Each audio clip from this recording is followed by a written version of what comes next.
안녕하세요. 오늘은 신명기 21장 말씀에 대해서 나눠보도록 하겠습니다. 오늘 말씀은 이제 도덕법이 좀 더 상세히 나오고 있는 구조인데, 앞에는 공적인 도덕법이 나오고 뒤로 갈수록 가족 간의 이제 사적인 영역에서의 이제 계명이 나오고 있습니다. 그리고 역시 이 도덕법이 나오는 중에도 예수 그리스도가 증거가 되는 이제 놀랍고 신기한 본문이 등장을 하고 있습니다. 하나씩 천천히 나눠보도록 하겠습니다.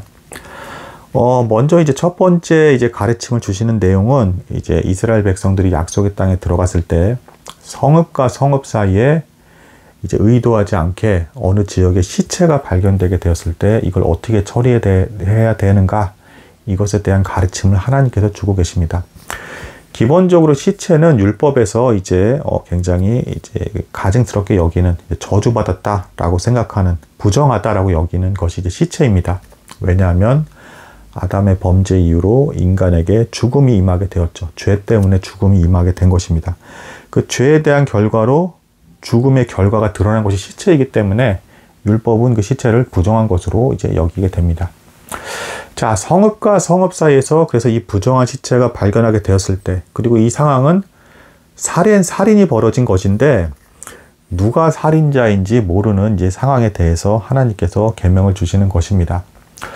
자, 이것에 대해서도 이 세상에 죄가 들어왔기 때문에 이 세상은 이제 불완전하고 불합리한 일들이 벌어지게 되는 그런 불쌍한 상태에 놓이게 되었습니다. 아무리 레위인들과 재판관들이 애를 써도 살인자가 잡히지 않는 경우도 있을 거라는 것을 이 계명이 보여주고 있는 것입니다. 자, 이제 예를 들면 이런 것이죠. 창세기에서도 어떤 일이 있었습니까? 야곱의 아들 중에서 요셉이 이제 죽었다라고 형제들이 속이게 되죠. 어쨌든 이 형제들이 요셉의 이제 피 흘린 색동옷을 야곱에게 보여주면서 우리의 동생 요셉이 죽게 되었다라고 하면서 거짓말을 했을 때 야곱은 이제 어떻게 반응을 했습니까? 이 요셉이 어찌 된지에 대해서, 실제로 죽었는지 살았는지에 대해서도 알 수가 없었고 그걸 받아들일 수밖에 없었잖아요. 그것과 마찬가지로 지금 이 성읍과 성읍 사이에 발생한 이 시체에 대해서 범인이 누구인지 알 수 없을 그런 일들이 발생할 것이다 라는 걸 하나님께서 말씀해 주시는 것입니다. 자, 근데 아무튼 시체가 발생했다라는 것 자체는 부정한 일이 되는 것이고, 이 죄에 대한 결과가 성읍에 미치지 않게끔 기도해야 될 의무를 이 본문이 말해주고 있습니다. 자, 그리고 또 절차까지도 있습니다. 범인을 잡을 수 없는 이 살인죄에 대해서 가장 가까운 곳에 있는 성읍에 있는 장로들이 암송아지를 끌고 물이 흐르는 적막한 골짜기로 끌고 가서 이 암송아지의 목을 꺾어서 죽입니다. 그리고 그 위에 이제 피 묻은 손을 이제 씻으면서 이 죄에 있어서 우리가 무죄하다라는 것을 하나님께 간구하고, 우리는 이 죄에 대한 값을 형벌을 이제 받을 이유가 없다. 이 형벌과 저주가 우리에게 임하지 않게 해달라는 기도를 합니다. 이 역시도 우리가 예수 그리스도의 십자가의 공로로 인해서 죄에 대한 형벌과 저주에서 벗어난 것과도 이제 유사한 구조를 이제 띠고 있죠. 자, 근데 여기서 해야 될 점은 뭐냐면, 여기서 암송아지를 잡은 이 사건은 사실은 제사가 아닙니다. 왜냐하면 제단에서 이루어진 일이 아니기 때문에 그렇습니다. 그럼 이 행위는 뭐냐? 알 수 없는 살인을 저지른 사람이 이 암송아지가 목이 꺾어져서 죽는 것처럼 그에게 저주가 돌아갈 것이고, 그는 당장은 붙잡히지 않을지라도 언젠가 때가 되면 하나님의 심판을 받아서 반드시 형벌을 받게 될 것이다. 이 무죄한 죄에 대해서는 우리랑은 상관이 없는 것이며 우리는 벌을 받지 않게 될 것이다 라는 것을 보여주는 일종의 저주의 행위입니다. 실제 살인자가 누구인지 알 수는 없지만 하나님께서 아시기 때문에 그 사람에게 저주가 임할 것이다. 이 암송아지가 죽은 것처럼 그도 마침내는 심판을 받게 될 것이다 라는 이제 그 행위를 하는 것입니다. 자, 이제 손을 이제 씻는 이 행위가 나오는데, 이제 복음서에서 보시면 예수께서 이제 십자가에 못 박혀 죽게 되시는 판정을 받을 때 빌라도가 손을 씻으면서 이 죄에 대해서 우리가 이제 내가 상관이 없다라는 이제 선언을 하잖아요. 이것이 이스라엘 백성들이 폭동이 일어날 것 같으니까 이들의 방식에 맞춰서 율법대로 손을 씻은 것인지에 대해서는 알 수는 없습니다.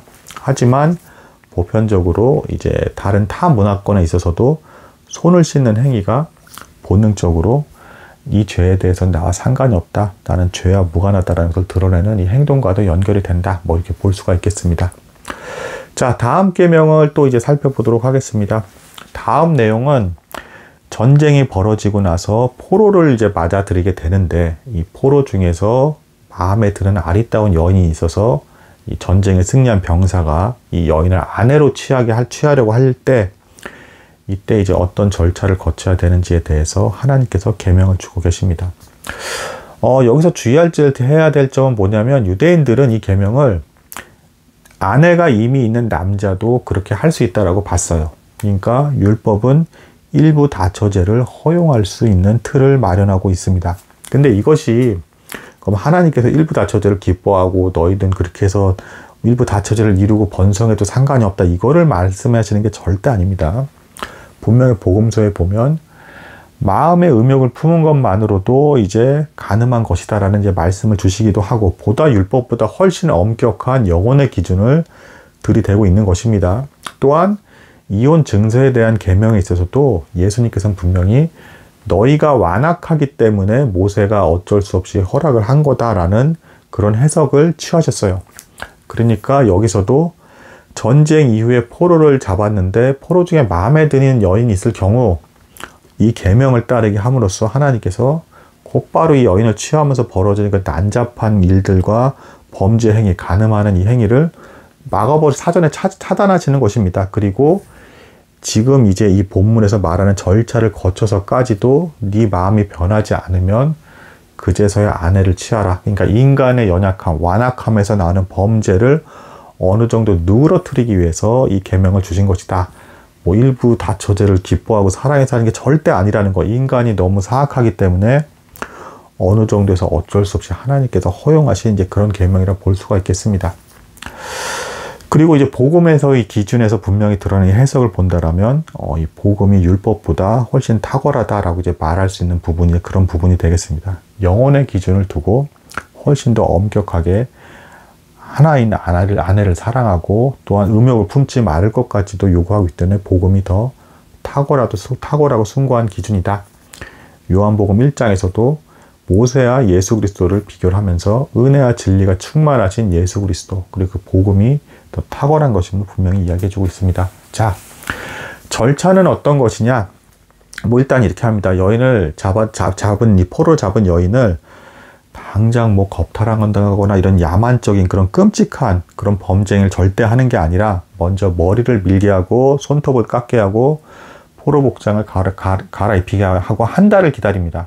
이 행위는 뭐냐면 전쟁을 해서 이 여인이 잃어버리게 된 것들, 그리고 뭐 가족이 죽은 것에 대해서 슬퍼하고 애곡하는 기간을 주라라는 것입니다. 또 반면에 이 여인을 잡아들인 남자는 이제 머리를 밀고 손톱을 깎았으니까 아름다운 용모가 사라진 거잖아요. 아름다운 용모가 사라진 상태에서도 네 마음이 변하지 않는지에 대해서 한 달간 살펴보라라는 것입니다. 그러고 나서도 변하지 않았으면 이제 이 여인을 아내로 맞이하는 것입니다. 또한 이 머리를 깎고 손톱을 깎는다라는 것은 유대인들의 해석에 의하면 이렇습니다. 이 여인이 이제 이방신을 버리고 우리 이스라엘이 믿는 하나님을 믿는 개종의식이다. 그래서 개종을 하게 된다라고 한다 그러면 이 여인을 받아들일 수 있다. 이렇게 해석을 하기도 합니다. 그런데 이 한 달 동안을 기다려 봤는데 이 남자의 마음이 식으면서 이제 이 여인에 대한 사랑이 사라지게 되면 역시 이 여인을 함부로 대하지 말고 자유롭게 어디든 갈 수 있게 놔둬라. 능욕하거나 함부로 대하지 말라라는 것입니다. 그 이유는 이 여인은 어쨌든 다 잃어버린 상태에서 이 남자에 대한 소망을 갖고 이제 혼인생활로라도 생존을 할 것을 생각을 하게 되었을 터인데, 그것을 이제 무참히 짓밟고 막 대한 것에 대한 이제 그 벌로서 여인을 함부로 대하지 말고 끝까지 존중해서 자유롭게 보내라, 이렇게 계명을 주고 계십니다. 약자에게까지도 이렇게 배려해 주시는 또한 하나님의 놀라운 은혜와 이제 그 깊은 마음이 느껴지는 계명이라 볼 수가 있겠습니다. 자, 율법의 놀라운 내용이 그 다음에 바로 또 이어집니다. 그 일부 다처제가 암시가 되는 지금 이 계명 바로 이후의 내용이 네 아내가 이제 둘일 때, 그 중에 덜 사랑하는 아내의 아들이 맏아들일 때 이 맏아들의 장자권을 함부로 뺏지 말라는 계명이 그대로 이어집니다. 자, 여기서 전제가 깔리고 암시가 되는 것이 있습니다. 덜 사랑하는 아내가 발생하게 될 것이다. 그러니까 네가 일부 다처제로 아내를 많이 둔다고 마냥 행복하고 좋을 것이 아닐 것이다.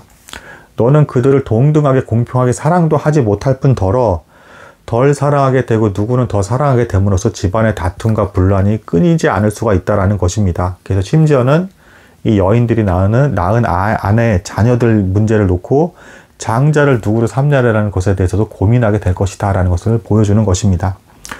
실제로 야곱조차도 이제 레아와 라헬을 공평하게 사랑하지 못했죠. 그리고 집안의 분란과 다툼이 끊이지 않았고 아들들 간에도 반목과 다툼이 끊이지 않았습니다. 그래서 그 일에 대해서 하나님께서 장자권을 함부로 옮기지 말아라. 덜 사랑받게 되는 아내의 아들이 장자일 경우에 그것을 인정하고 율법대로 그대로 2배의 재산을 줘라. 나눠서 줄 때 이제 장자는 2배를 받는 것입니다.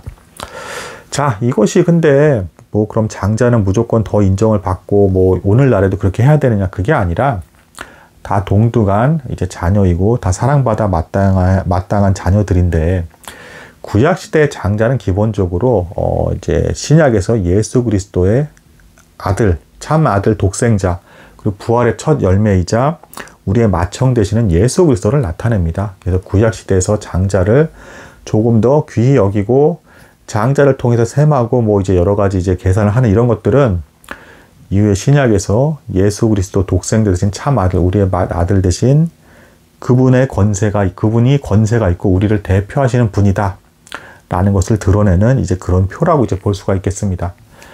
자, 여기서도 인간 사회에서는 불완전성이 존재하기 때문에 이 장자권이 옮겨지는 일도 발생을 했습니다. 뭐 이제 르우벤이 잘못해서, 이제 야곱의 아들 중에 르우벤이 잘못해서 장자권을 잃게 되죠. 뭐 이런 일도 발생하기도 하고, 뭐 에브라임과 므낫세 같은 경우에도 요셉의 이제 아들들이었는데 이제 장자의 순서가 바뀌기도 하고, 뭐 이제 에서와 야곱도 그렇게 됐죠. 인간 사회에서는 알 수 없는 그런 불완전성이 발생하게 되지만 복음화에서는 맏아들 대신 예수 그리스도의 그 권세는 결코 옮겨지지 않는다라는 그 은혜의 표를 발견할 수가 있습니다.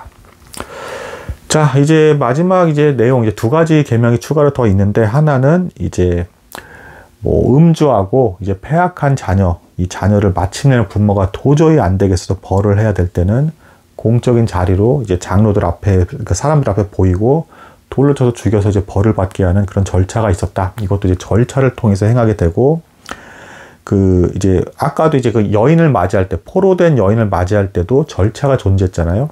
그러니까 뭐 정욕이라든가 화가 났다라든가 이런 감정에 휩쓸려서 곧바로 피를 흘리는 그런 사악한 범죄를 저지를 것이 아니라 하나님의 율법과 절차에 의해서 마음을 가라앉히고 하나님을 사랑하는 마음 가운데서 무엇이 지혜로운지를 생각하는 시간을 가지라 라는 그 틈을 이제 주신 것입니다. 그리고 그러고도 도저히 안 되겠으면 패역한 자녀, 술을 마시고 방탕했다라는 것 자체가 부모의 생계마저도 위협하고 가정이 완전 무너지게끔까지 만드는 그런 심각한 자녀라 볼 수가 있겠습니다. 이런 것에 대해서 마침내는 부모가 이 자녀를 벌을 할 수가 있다. 공적인 관계에 의해서 모든 이스라엘 사람들 보는 앞에서 이제 돌로 쳐서 죽일 수 있는 이런 일들이 발생할 수 있다라는 것입니다. 마지막 내용이 이제 나무에 달린 자, 나무에 달려서 죽은 자는 이제 저주받은 것이다라는 이제 율법 계명이 갑자기 나오는데, 이것은 이제 전형적인 예수 그리스도의 십자가의 고난을 드러내는 그 사건이라 볼 수가 있겠습니다. 앞에 이제 자녀가 죽을 수도 있다라는 것과 이제 연결지어서 이제 본다라고 한다 그러면, 물론 예수 그리스도는 막 이제 방탕하고 막 범죄하고 뭐 효를 행하지 않는 뭐 그런 사악한 자녀는 아니셨지만, 이제 예수를 믿게 되는 사람들의 모든 죄를 짊어지게 되었을 때 이제 하나님 앞에서 저주받은 자가 되어버린 것이고 벌을 받아야 되는 자녀가 되어버린 것이죠. 그래서 아주 패역하고 무도한 사람들에게 있어서는, 이 유대인들이 이제 그렇게 증거를 해요. 패역하고 무도한 사람들에 있어서는, 특히 이제 신성 모독자 관련된 자에 있어서는 나무에 달아서 죽여버렸다. 웬만해서는 그렇게 하지 않았다라는 것입니다. 근데 신기하게도 이제 신약 복음 시대에서 예수 그리스도께서 받은 이제 판정과 죄가 뭡니까? 신성 모독죄였죠. 본인을 자칭 하나님의 아들이라 했다. 하나님과 동등 삼았다. 이것이 이제 그 유대인들의 분노를 사게 돼서, 가장 이제 유대인들 입장에서 가장 패악하고 악한 사람이다라고 생각을 했고, 그래서 십자가형을 요구하게 된 겁니다. 그 십자가형이 뭐 단순히 고통이 있고 막 피를 흘리고 너무 괴롭게 죽는 것이라서가 아니라, 이 율법에 의하면 가장 패역하고 저주받은 사람이 나무에 걸려서 죽는 것이 이제 율법에 정해져 있기 때문에, 그 심지어 모세는 이 구절에 대해서 마지막에 그렇게 죽은 사람은 하나님의 저주를 받은 사람이다라고 이제 마치고 있어요, 21장을. 그러니까 친히 직접 그렇게까지 표현이 되는, 그래서 믿는 자의 죄를 짊어지게 된 예수 그리스도가 나무에 달려 십자가에 매어 달렸을 때에는 그 순간만큼은 아무리 하나님의 진정한 독생자라 할지라도 저주받은 자가 되고 하나님과 멀어지게 된 자가 돼서 고통을 받게 되는 것이다 라는 것을 보여주는 이 계명이 이제 율법에서 벌써 이렇게 나오고 있는 것입니다. 참으로 이제 신기한 일이라 볼 수가 있겠습니다. 그리고 이 율법의 특징 중에 또 신기한 점은 하루 종일 내내 장기간 걸어두는 게 아닙니다. 이제 밤이 되기 전에 이 시체를 내려놓습니다. 자, 이것이 그 나무에서 이제 내려놓는다라는 것입니다. 그리고 장사까지도 이제 지내주게끔 그렇게 율법이 정해 있는데, 이것이 나타내는 바는 뭐냐면, 믿는 자들, 하나님을 믿게 될 자들의 모든 죄값이 유한하다. 결국에는 무한하신 하나님의 은혜로 주어진 예수 그리스도의 피값이 무한한 가치를 지니고 있고, 그 무한한 가치로 인해서 믿는 모든 사람들의 죄는 유한하고 값을 치를 수 있는 것이기 때문에, 죄값이 다 치러지고 난 이후에서는 나무에서 내려와서 저주에서 풀려서 다시 하나님과의 화목함을 누리게 될 것이다 라는 것을 보여주는 이제 그런 계명이다 라고 볼 수가 있겠습니다. 또한 장사까지 지내주는 것으로 인해서 신약에서 이제 어떤 일이 발생했습니까? 예수 그리스도의 시체를 장사를 지내게 되고, 그것이 곧 부활하신 예수 그리스도를 이제 증거하게 되는 그런 효과까지 나타내 주게 되죠. 이 모든 이 율법 안에서 예수 그리스도를 계속해서 직접적으로 증거하고 있다는 것이 밝히 드러나는 구절이 오늘 21장에도 포함이 되어 있습니다. 또한 다른 도덕법 역시도 기본적으로 하나님을 사랑하는 중에 순종하라는 것이 바탕에 깔려 있는 것이기 때문에 어떤 형태로든 예수를 닮아가는 삶과도 연결되어져 있다라고 볼 수가 있겠습니다. 오늘은 여기까지 하도록 하겠습니다. 감사합니다.